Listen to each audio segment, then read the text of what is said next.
Hello students, मैं हूँ रमा विभू और स्वागत है स्टूडेंट्स आप लोगों को रमा विभू मैथमेटिक्स क्लासेज में। तो आज हम लोग क्या पढ़ने वाले हैं? देखिए स्टूडेंट, हम लोग पढ़ने वाले class 8th math chapter 7th exercise 7.1 का क्वेश्चन नंबर 3 का पार्ट फर्स्ट लेके आई हूँ स्टूडेंट्स। पार्ट फर्स्ट क्यों लिखी हूँ? क्योंकि इसमें 5 क्वेश्चंस हैं स्टूडेंट्स। क्वेश्चन नंबर 3 में तो मैं 3 सम लेके आई हूँ। तो चलिए स्टूडेंट, देर ना करते हुए क्वेश्चन देखते हैं। क्वेश्चन कह रहा है find the smallest number by which each of the following numbers must be divided to obtain a perfect cube. यानी ये स्मॉलेस्ट नंबर इन तीनों सम में हमें फाइंड करना है स्टूडेंट्स। यानी सब के सब परफेक्ट क्यू नंबर नहीं है, तभी ये स्मॉलेस्ट नंबर फाइंड करने को बोला है। और उस जो फाइंड कर लेंगे उससे डिवाइड करने पर हमें परफेक्ट क्यू नंबर बनाना है इन नंबरों को। तो देखिए स्टूडेंट्स, यहाँ भी मल्टीप्लाई का केस हम लोग बनाए थे, तो क्या कर रहे थे? प्राइम फैक्टराइजेशन करना पड़ता है इसमें। और प्राइम फैक्टराइजेशन करने पर सबके जितने फैक्टर्स आते हैं सबके पेयर होने चाहिए, 3 के। तो जिसके पेयर नहीं बनते हैं वही ये स्मॉलेस्ट नंबर यहाँ पर होगा, जिससे डिवाइड करके ये नंबर परफेक्ट क्यू बनाना होगा। और मल्टीप्लाई में हम लोग क्या करते थे? मल्टीप्लाई करना पड़ता था और हमें नंबर उतने फैक्टर्स से मल्टीप्लाई करके उसमें लाना होता था। यहाँ उससे डिवाइड करके बना देंगे। देखिए स्टूडेंट्स, देर ना करते हुए आपको दिखाती हूँ। पहला सम देखिए। पहला सम हमारा है 81। पहला क्या है? 81। तो देखिए स्टूडेंट्स, हम लोग लिखेंगे वी हैव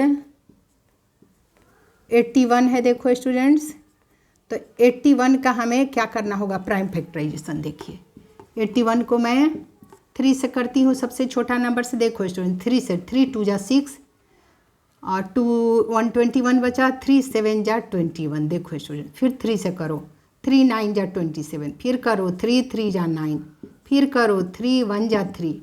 तो इसका तो 3 का पेयर बना, इसका नहीं बना है स्टूडेंट्स। इसी से डिवाइड कर देंगे इस नंबर को, तो क्या हो जाएगा?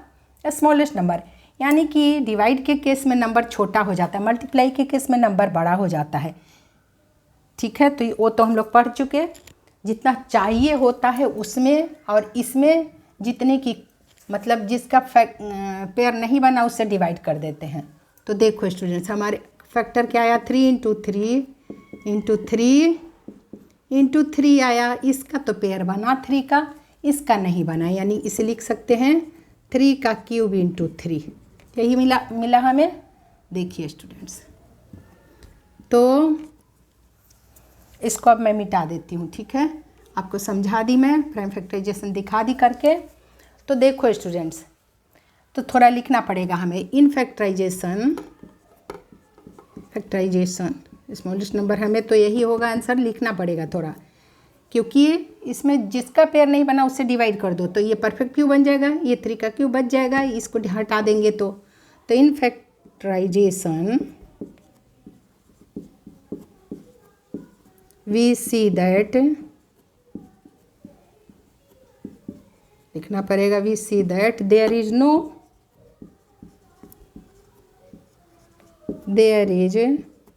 नो ट्रिपलेट ऑफ, किसका ट्रिपलेट नहीं बना? इस 3 का। ठीक है स्टूडेंट्स, सो 81 क्या है? लिखेंगे सो 81 is not a perfect Q.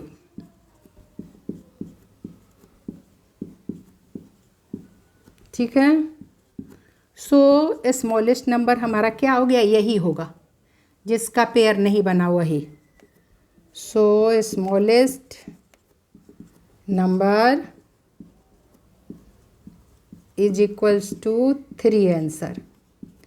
अगर देखिए स्टूडेंट्स, अगर इसका फैक्टर एक और 3 होता, माने 3 ट्रिपलेट में 3 × 3 होता, 2 पेयर 2 तक ही बन के रह जाता फैक्टर्स। इसका तो 3 का होता और इसका 2, तो 2 3 से डिवाइड करना पड़ता, 2 3 को हटाना पड़ता। वो 2 3 3 × 3 अगर होता तो 3 × 3 ही स्मॉलेस्ट नंबर होता। यहाँ एक ही बचा है तो एक ही स्मॉलेस्ट नंबर, यानी 3 ही स्मॉलेस्ट नंबर हुआ आंसर। तो अच्छे से आप समझ लो स्टूडेंट्स। अब देखिए, अब दूसरा हमें इसे परफेक्ट क्यू बनाना है तो लिखना पड़ेगा क्या लिखना पड़ेगा देखिए, to make it a perfect cube, अब हमें परफेक्ट क्यूब बनाना है, to make it a perfect cube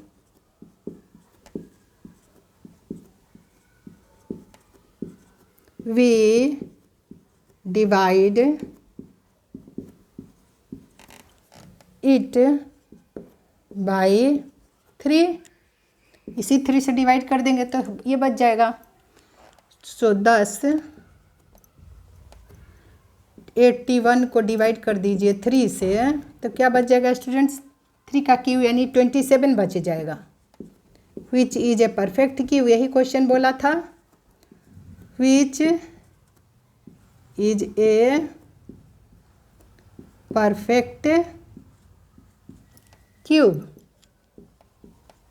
तो इतना लिख के भी छोड़ दोगे तो यही आंसर होगा स्टूडेंट्स। लेकिन अगर आप दिखाना चाहते हो तो 27 जो हुआ, देयरफॉर 27 इज इक्वल टू, आप लिख सकते हो 3 का क्यूब, तो दूसरा भी आपने परफेक्ट क्यूब बना दिया, 3 से डिवाइड करके 27 आया जो कि परफेक्ट क्यूब नंबर है। सो 27 इज इक्वल टू 3 का क्यूब, तो दूसरा भी आंसर हो गया स्टूडेंट्स। तो यही क्वेश्चन आपका पूछा था। तो इसी तरह से देखिए सेकंड क्वेश्चन है, देखिए वी है 128 है, 128 का भी प्राइम फैक्टराइजेशन किए स्टूडेंट्स, तो क्या आएगा इसका, देखिए 128 का प्राइम फैक्टराइजेशन हम लोग किए तो क्या आएगा, 2 का क्यूब, 2 इंटू 2 इंटू 2, यानी कितने टाइम्स आएंगे इसका, 2 into 2 into 2 into 2 into 2 into 2 into 2, यानी 2 का क्यूब इंटू 2 का क्यूब इंटू एक 2 बच गया। देखो स्टूडेंट्स कैसे, 128 का आपको मैं दिखा देती हूँ, ये कैसे लिखे हम लोग, 128 का कैसे ये लिखे हम लोग। 128 का देखो स्टूडेंट्स, आप 2 से डिवाइड करोगे तो 6 2 जा 12, 4 2 जा 8, फिर 2 से करो 32 2 जा 64, फिर 2 से करो 16 2 जा, फिर 2 से करो 8 2 जा, फिर 2 से करोगे 4 2 जा, फिर 2 से करोगे 2 2 जा, फिर 2 से करो 2 1 जा।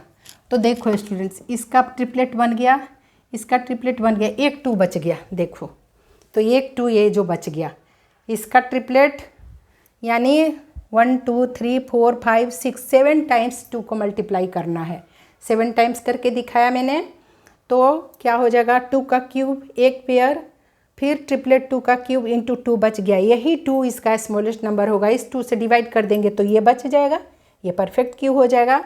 तो देखो स्टूडेंट्स वही किए हैं, तो हमें लिखना होगा इन फैक्टराइजेशन, ये आपको यहाँ पर मैं वीडियो बड़ा ना हो इसलिए मैंने ये बना दी थी स्टूडेंट्स, ये आपको दिखाई, ये बना दी थी, तो इसको भी आपको दिखाई मैं।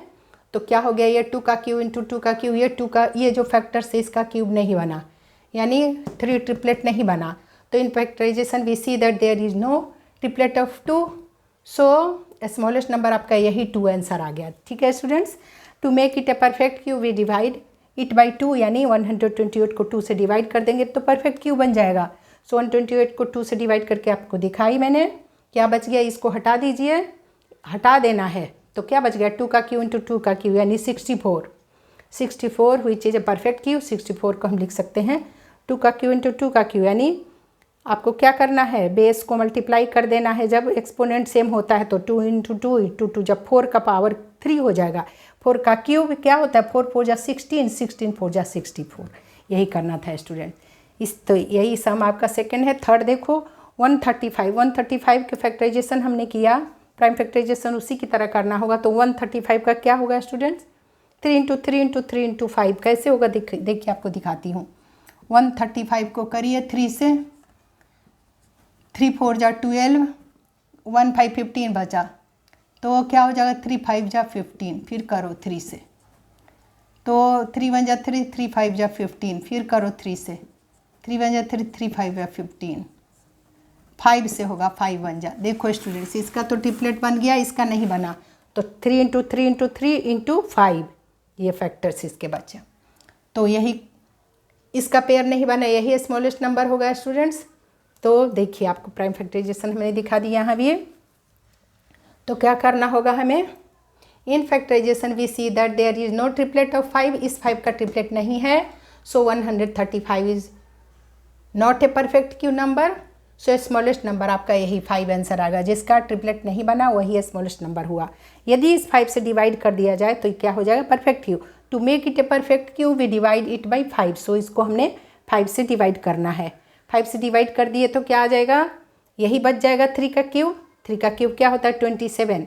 सो 135 को 5 से डिवाइड किया तो 27 आ गया, ये बच गया students. Which is a perfect cube number, so 27 is equal to क्या होता है, 3 का क्यूब लिखते हैं। 3 का क्यूब 27 होता है। तो यही दूसरा आंसर हुआ। पहला आंसर 5 इसका स्मॉलेस्ट नंबर, जिसका पेयर नहीं बना 3 का ट्रिपलेट, 3 ट्रिपलेट इसके नहीं बने वही स्मॉलेस्ट नंबर होता है, उससे डिवाइड कर दिया गया तो यह नंबर 27 आया। 27 3 का क्यूब होता है। तो मुझे उम्मीद है स्टूडेंट्स आपको अच्छे से डिवाइड का केस भी समझ में आ गया होगा। तो इसे रिवाइज करते रहिए और वीडियो पसंद आए तो लाइक करिए, शेयर करिए, नए तो सब्सक्राइब करिए। मिलती हूँ मैं अगले सम के साथ।